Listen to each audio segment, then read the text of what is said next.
Son of man, set your face toward Gog of the land of Magog, the chief prince of Meshech and Tubal, and prophesy against him. The words Gog, Agag, and Og are from the same Hebrew word, Gag, meaning roof, or top.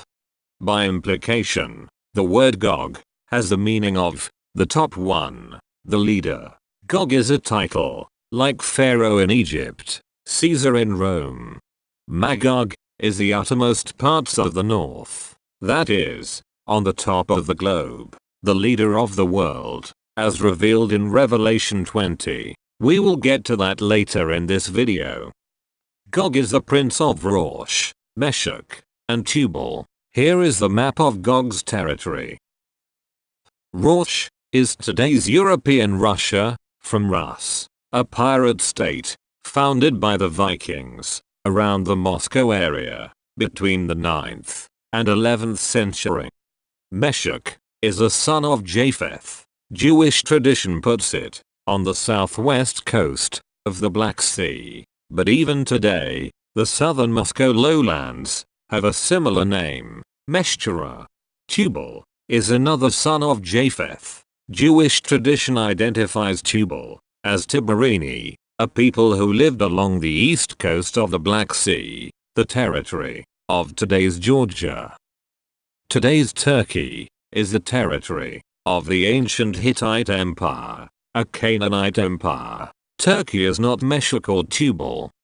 But Gog is not alone in his territory. Ezekiel 38:6 says many peoples are with Gog: Iran, Ethiopia, Libya, Germany, Armenia, are all with Gog. Adolf Hitler and his wild donkey troops, the Free Arab Legion, and its Axis allies, are the type of Gog and his multitude. Interestingly, the Arab flag, designed by a British Jesuit, Mark Sykes, in 1916, contains the 4 colors of the 4 horses in Revelation 6. So, the mystery of lawlessness is already at work, just as 2 Thessalonians 2:7 says. Adolf Hitler, a European white, a son of Japheth, his Axis allies, his volunteer Muslim troops, in World War II, have given us a glimpse of the coming Gog and his armies, which will invade Israel, and sits Gog in the third temple, where Gog will proclaim himself to be God. And when the 1,000 years are ended, Satan will be released from his prison and will come out to deceive the nations that are at the 4 corners of the earth, Gog and Magog, the nations that are at the 4 corners of the earth, Gog and Magog, to gather them for battle. Their number is like the sand of the sea. So, Magog is the whole world, a one-world government, under Gog, the white Antichrist of the New World Order. Magog is the whole world, under Gog, a one-world empire. Gog is the leader of the world. Gog is the Antichrist. There are 2 Magog wars. The Ezekiel Magog War is before Christ's 1,000-year reign. The Revelation Magog War is after his 1,000-year reign. Of the 4 one-world empires prophesied by Daniel, which 2 will make a worldwide Magog war against the Messiah? Babylon can be traced back to Nimrod, the mighty rebel against God, the mighty hunter against Yahweh, the master mason who built Babylon. The abominations of Babylon include: Babylon robbed Yahweh's temple. Babylon burned Yahweh's temple on the 9th of Av, 586 BCE. Babylon looted Yahweh's temple. Babylon destroyed Jerusalem. Babylon massacred, exiled, and enslaved the Jews. Babylon was a kingdom of idols, the dwelling of demons. Persia was a satanic empire, used by Yahweh to free the Jews from Babylon, to rebuild Jerusalem and his temple. Persia freed the Jews, not because they loved Yahweh, but they worshipped all the so-called gods of the world.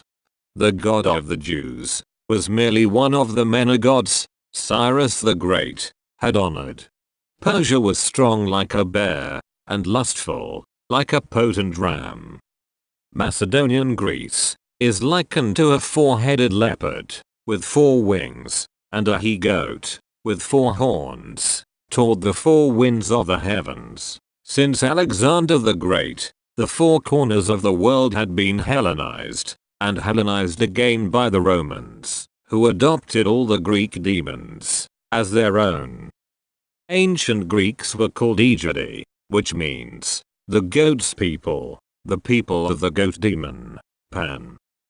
Macedonian Greece exports and imports demons, defiling the whole world. Ancient Greeks worship hundreds of gods and spirits, under the rule of 12 Olympians, headed by Zeus. Ancient Greeks also worship heroes and rulers. Ancient Greeks practice magic and witchcraft, and interpret omens, secret mystery cults for personal improvement.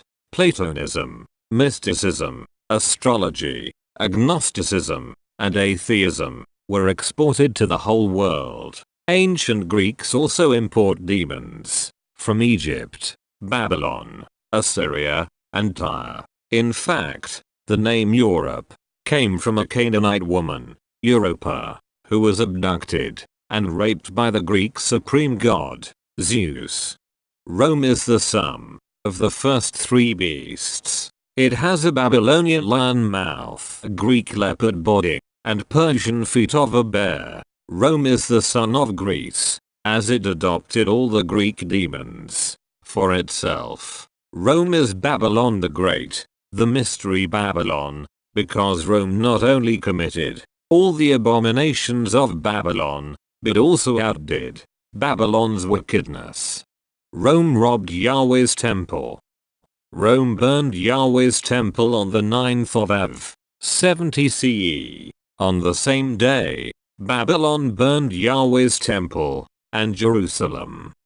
Rome destroyed Jerusalem. Rome massacred, exiled, and enslaved the Jews. Rome is a kingdom of idols, the dwelling of demons. Rome built a temple for Jupiter on the site of Yahweh's temple in 135 CE. Rome renamed Yahweh's Jerusalem, Aelia Capitolina, to honor Hadrian's clan and the Roman Trinity, the Capitoline Triad, in 135 CE. Rome renamed Yahweh's Holy Land Israel, Palestina, after Philistia, in 135 CE. According to Daniel 7, verses 11 and 12, the 4th beast was slain and burned when Christ returns. The first 3 beasts, however, their dominion was taken away, but their lives were extended until Christ's 1,000-year reign is over. When the 1,000 years are over, this legless Magog, man-beast, will follow Satan and war against Yahweh's people and his holy city. But fire from heaven consumed them, and Satan is thrown into hell.